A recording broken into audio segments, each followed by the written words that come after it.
It's the Refined Reseller. Thank you for tuning into my YouTube channel. In this video, I go over some bad eBay seller advice I came across on the internet. The advice given features items they tell you to buy to resell on eBay when in reality you should never try to resell these items. You're going to learn a lot. It's going to save you a lot of time and a lot of headaches, so check it out.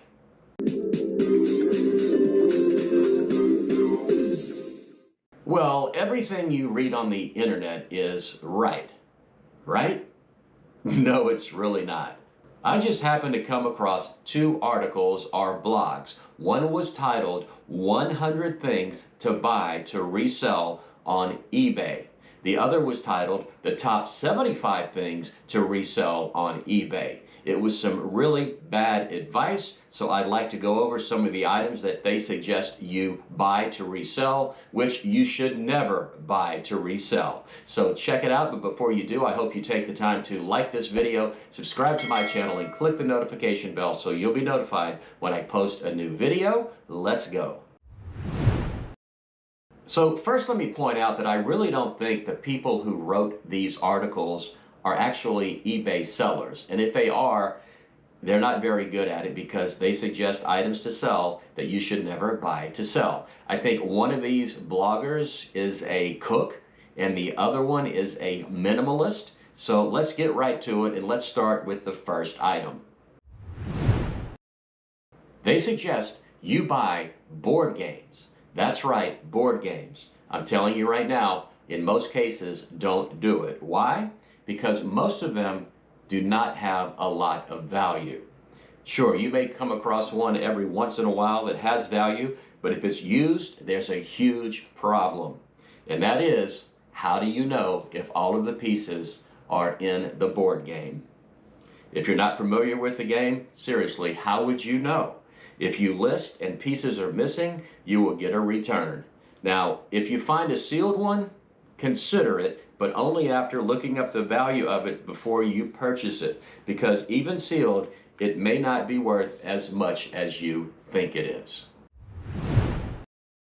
Here's the second item, Carnival Glass. You know what Carnival Glass is?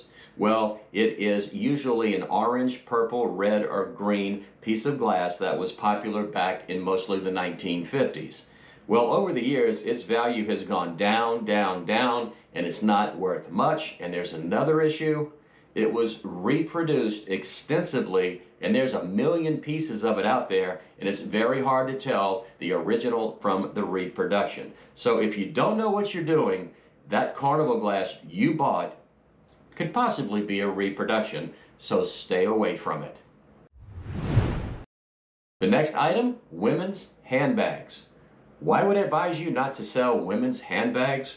Well, because there are just way too many fakes out there, and unless you are an expert and can tell the difference between a real one and a fake one, don't do it, especially high-end ones. The counterfeiters have just gotten too good at it, and again, it's very difficult to tell a real one from a fake one. The only time I would buy a high-end handbag is if the person I am buying it from has the receipt from the store from which it was purchased. Otherwise, I highly suggest you stay away from handbags. Next up, wedding dresses. And here's one I know from experience. A friend of mine bought 80 never-before-worn wedding dresses. Names like Ann Barge, Rem Acra, Justin Alexander. He got them from a boutique that had gone out of business. Some listed retail for as high as $9,000. So he asked me to help him out. I listed 20 of them, ranging in retail value from $2,000 to $9,000. What price did I list them for? Well, on the lesser end dresses, I listed, let's say, a $2,500 dress for $500, and I listed a $9,000 dress for $3,000. And after 6 months, guess what? Not one dress had sold. Why? Because when it comes to wedding dresses, a wedding dress that is a year old is considered out of style. A dress that is 2 or 3 years old is way, way, way out of style. And these white dresses, over a very short period of time, will start to fade. Now, the ones I was trying to sell were brand new. Used wedding dresses have even less value. You know, if you have a wedding dress that you paid $3,000 for, you get married, you wore it one time, you put it for sale on eBay, you'll be lucky if you get $300 for that $3,000 wedding dress. So don't go out buying used wedding dresses and try to sell them on eBay. You're not going to get much value for them. Next up, infant or baby car seats. Well, the truth is you can't sell used infant or baby car seats on eBay. This person is suggesting that you do.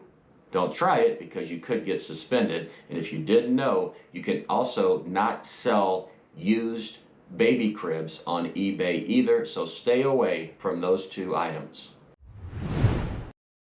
Next up is an item I see quite often, 35mm film cameras. When I go to garage sales, I do usually see them, but the truth is the value has just gone down, down, and down because everybody has a cell phone, and the quality of a picture taken on a cell phone is just as good or not better than taking one on a 35mm film camera, and it's much more convenient. The only time I really think somebody would buy a 35mm camera is if they are an artist, or maybe they have a dark room and they want to develop their own pictures, but other than that, it's not really worth buying. Now, you may come across one every once in a while that has value, but before you buy it, be sure to look at eBay sold listings before you plunk down a good amount of cash for a 35mm camera, because usually it is not worth it. So let's go from those to some really, really dumb ones. I have no idea why these bloggers are suggesting that you go out and look for these items to sell on eBay, because they're quite ridiculous, to tell you the truth. And let's start with the very first one, empty toilet paper rolls. That's right, empty toilet paper rolls. So you are encouraged to collect those and sell them in lots because people use them for making crafts. Well, go ahead, save your empty toilet paper rolls, wait until you get about 100 of them, then put them in a lot and sell them for 99 cents. So here's a lot that recently sold for exactly 99 cents, and it was 100 rolls of empty toilet paper rolls. Here's another lot that sold for $5.99. I mean, why would you even consider selling them? It's just not a good idea. It's a total waste of time. Next up are pine cones. You are advised to go maybe out in the woods, collect as many pine cones as you possibly can, put them in a lot, and sell them on eBay. Well, that's, again, ridiculous. Here's a lot of 150 pine cones that sold for $12.50 with free shipping. That's not a very smart seller because he probably lost money after paying to ship them and paying eBay fees. And here's another lot of 200 small pine cones that sold for $5. As you can see, the two bloggers encouraging you to sell pine cones on eBay have no idea what they are talking about. Next, wine corks. Now, let me say, I took someone's advice and I bought about 500 wine corks at a garage sale. I only paid $5 for them, so that was a penny a piece. It's one of those items that, again, these bloggers are telling you to buy, which you shouldn't. I took those 500 wine corks, I put them in a lot, I put them up on eBay. It's been about a year later, and guess what? They are still for sale because no one bought them. Now, let's take a look at a couple of lots that sold. Here's one that had 1,000 plus, and it sold for $60. And here's another lot of 400 that sold for $16.95. My advice, enjoy drinking the wine, but don't save the wine corks to sell on eBay. And here's the last really ridiculous one, broken electronics. Now, this is dumb because, first, I don't list hardly any electronics for sale. I just don't buy them at garage sales because I have really no idea to know whether or not they are functional.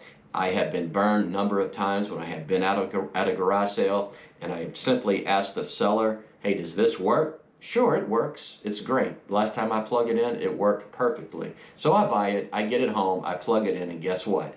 It doesn't work. Here's another problem with selling broken electronics. Even though you put for parts or repair only, when the buyer gets it, if they would want to, they could request a return and a refund because it was not in working condition. I know you put non-working condition for parts or repair only, but if they ask for a refund, there's a good chance that eBay will rule in their favor. So do not sell broken electronics. It's really a stupid thing to do. You're only asking for trouble. That's all I have for you today. I really hope you learned something from watching this video. If you did, I hope you take the time to like it, subscribe to my channel, and click the notification bell so you'll be notified when I post a new video. This is the Refined Reseller saying, as always, do like me, buy low, sell high, good sourcing, good selling, and I'll see you next time.